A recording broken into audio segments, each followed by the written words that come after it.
నమస్తే.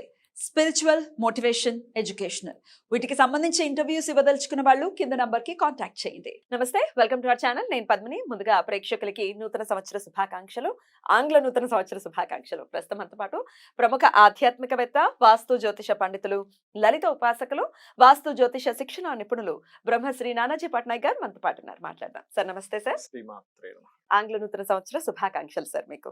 మీకు మరియు మన ప్రేక్షకులందరికీ కూడా ఆంగ్ల నూతన సంవత్సర శుభాకాంక్షలు. సార్, రాశి ఫలాలు చెప్తూ ఉన్నారు సార్. మిథున రాశి వారికి 2024వ సంవత్సరం ఎలా ఉండబోతోంది సార్? మిథున్ రాశి అంటేనే నడిచే వికీపీడియాగా చెప్తుంటాను ఎప్పుడు. అవును, మీరు ఆల్రెడీ ఒకసారి చెప్పారు. అయితే మిథునం వారికి గురువు 11th హౌస్ మే వరకు, ఆఫ్టర్ మే 12th హౌస్లోకి వస్తాడు. అండ్ అలాగే శని భగవానుడు 9th హౌస్లో సంచరిస్తున్నాడు. 4th లో కేతు, 4వ కేతు, రాహు దశమంలో. ఎందుకు ఈ 4 గ్రహాలు అంటే మేజర్ ప్లానెట్స్, సంవత్సర ఫలితాలు కాబట్టి. మిగతా అన్ని వస్తుంటే ఎవ్రీ మంత్ మనం చెప్పుకుంటాం ఎట్లాగో. ఈ మిథునానికి సర్వసాధారణంగా ఈ జూపిటర్ ఎప్పుడైతే మనకు 11th హౌస్లో ఉంటాడో ఈయన ఇచ్చే రిజల్ట్ ఏమిటి, అసలు ఇక్కడ ఉండే 11th హౌస్లో ఉండే గురువు ఏమిస్తాడు అంటే న్యూ అగ్రిమెంట్స్ని ఇస్తాడు.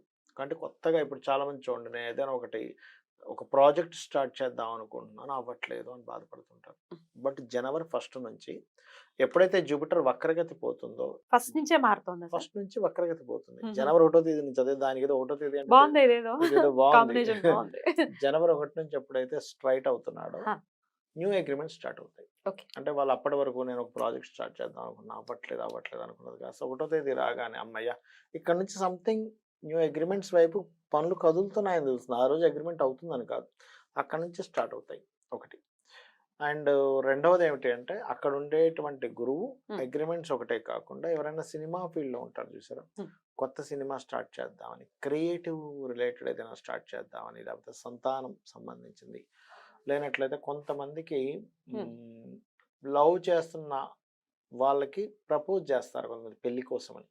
ఈ జూపిటర్ ఎప్పుడైతే స్ట్రైట్ అవుతాడో తులారాశిని, ధనుసు రాశిని చూస్తాడు.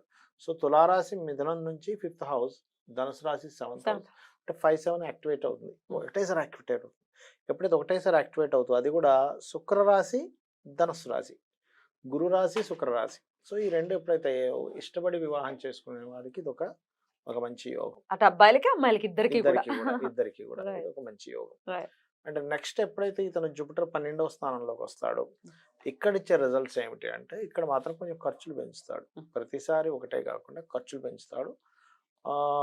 మనం పాజిటివ్ నెగిటివ్ అని కాకుండా మనం ప్రిడిక్షన్స్ వైజ్గా తీసుకుంటే ఒకటి ఖర్చులు, రెండవది ఏమిటి అంటే లిటికేషన్లో ఉండేటువంటి ల్యాండ్స్ కొంత క్లియర్ అవుతాయి అక్కడ. ఎందుకు అంటే మీకు ఇక్కడ ఉండే గురువు ఏం చేస్తాడంటే అమ్మ, ఇప్పుడు సహజంగా మనకి 4th హౌస్లో కేతు సంచరిస్తున్నాడు కదా మిథునం వారికి. ఈ 4th హౌస్లో కేతు ఉన్నప్పుడు ఏమవుతుందంటే సర్వసాధారణంగా స్టూడెంట్స్ కోణంలో తీసుకుంటేనేమో స్టూడెంట్స్కి ఏమో చదువు మీద ఇంట్రెస్ట్ తక్కువ ఉంటుంది. అంటే చదువు కంటే ఇంకోటి ఏదో కొత్తది నేర్చుకోవాలి, ఈ పుస్తకాలు ఎంతసేపు పట్టుకుంటాం అనే ఫీలింగ్ ఇస్తుంటుంది కేతు ఉన్నప్పుడు 4th హౌస్లో. ఎప్పుడైతే జూపిటర్ మనకి మే మాసం నుంచి 12th హౌస్లోకి వస్తాడో 4th హౌస్ని చూస్తాడు కాబట్టి కొంత రిలీఫ్ ఇస్తాడు. అంటే చదువులో అంతకు ముందు కంటే కొంత ఇంప్రూవ్మెంట్ ఇస్తాడు. ఒకటేసారి వీళ్ళు గోల్డ్ మెడల్ కొడతారని కాదు, పురోగతి అనేటువంటిది ఉంటుంది. అండ్ అలాగే ఎప్పుడైతే మారాడో ఇక్కడ, ఈ మారినప్పటి నుంచి కూడా ఏంటంటే ఇతను లోన్స్ క్లియర్ చేసుకోవడానికి, అట్లాగే యాన్స్టస్ ప్రాపర్టీస్ ఉంటాయి, అంటే వీళ్ళు సంపాదించిన ప్రాపర్టీ కాకుండా పూర్వీకుల ఆస్తులకు సంబంధించిన విషయంలో కూడా ఒక శుభవార్తలు వినడము, ఇట్లాంటివి గురువు ఇస్తాడు వీళ్ళకి ఇక్కడ. ఇక శని, రాహు, కేతు ఇచ్చే రిజల్ట్స్ ఏమిటి అంటే సాటర్న్ అక్కడ ఉన్నప్పుడు, అంటే ఈ ఏదైతే మనం ఇప్పుడు రాశి చెప్పుకున్నామో, ఇప్పుడు ఈ రాశిలో ఉండే శని భగవానుడు వీళ్ళ పూర్వజన్మలో చేసుకున్న కర్మ సంతాన రూపంలో రావాలి కదా.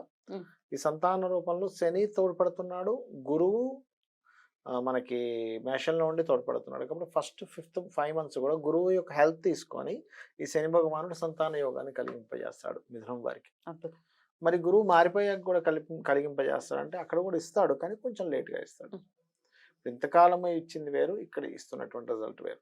సో అది అయితే ఈ శని ఎంతకాలం వరకు ఇస్తాడు అక్కడ అంటే అది మళ్ళీ వక్రించే లోపల ఇవ్వాలి ఆయన ఇస్తే. అతని వక్రగతి ఎప్పుడు జరుగుతుంది ఏమిటి అని చెప్పి చూసుకున్నట్లయితే జూన్ నుంచి జరుగుతుంది నెక్స్ట్ ఇయర్.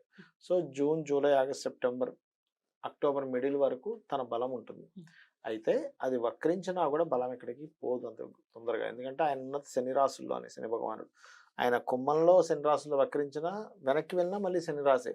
సో తన స్వక్షేత్రం. బలం అనేటువంటి స్వక్షేత్రము, ఆ క్షేత్రాల్లోనే అతని క్షేత్రాల్లోనే సంచరిస్తున్నాడు కాబట్టి ఇది ఎక్కడా కూడా పాస్ట్ లైఫ్లో ఉన్నటువంటి లేదా పితృదేవతలకు చేసుకున్నటువంటి కర్మలు ఏవైతే ఉంటాయో వాటన్నిటిని కూడా అందించేటువంటి సమయం ఈ సంవత్సరం అంతా కూడా వీళ్ళకి సంతానం కలగడానికి మిథునం వారికి. Hmm.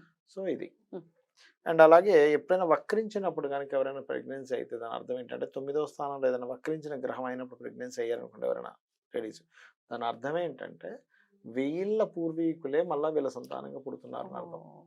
బికాస్ ఆఫ్ వాళ్ళు అక్కడ ఎక్కడో పితృదేవత సంబంధంగా ఒక దగ్గర ఉన్నటువంటి వాళ్ళు రిటర్న్ అవుతున్నారు, అక్కడ నుంచి మళ్ళీ రిటర్న్ అయ్యి వీళ్ళ దగ్గర వచ్చారని అర్థం అనమాట.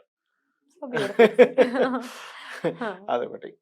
అట్లాగే ఇంకా వీళ్ళకి ఫైనాన్షియల్ గా ఎట్లా ఉంటుంది ఈ సంవత్సరం గ్రోత్ చూసుకుంటే ఫైనాన్షియల్ కి ఏం ప్రాబ్లం లేదు, ఫైనాన్షియల్ గా చాలా బాగుంటుంది, అందులో ఎటువంటి ఇబ్బంది లేదు. అండ్ అట్లాగే రాహు దశమంలో ఉన్నందుకు విదేశీ ఉద్యోగ యోగాలు కలిగిస్తాడు ఇక్కడ. మరి మే మాసం తర్వాత గ్రోత్ ఉండదా అంటే అట్లా ఏం లేదు, ఉంటుంది. కాకపోతే మే మాసం వరకు ఏదైనా ధనం రావాల్సింది ఉంటే గనక మీరు ఇప్పటి నుంచి అడిగి తీసుకుంటే కనుక తొందరగా వస్తుంది. Right sir. ఆరోగ్యం ఎలా ఉంటుంది సార్ వీరికి?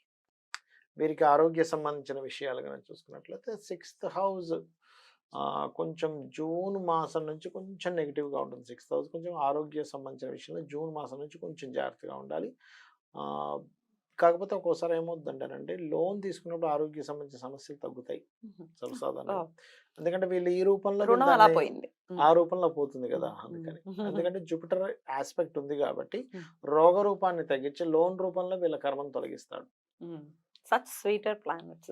ఎందుకంటే ఇప్పుడు ఒకటి అనుభవించాలి, ఇంకో రూపంలో అనుభవిస్తున్నాడు కదా. ఇప్పుడు చూడండి, మన కోర్టు ఏదైనా చేస్తే కూడా మీరు ఈ జరిమానా కట్టండి లేకపోతే శిక్ష అనుభవించండి అంటుంది. 2 ఆప్షన్స్ ఇస్తుంది. అంటే మీరు కష్టపడి సంపాదించిన డబ్బులైనా వదులుకోవాలి, లేదా శిక్షణైనా అనుభవించాలి.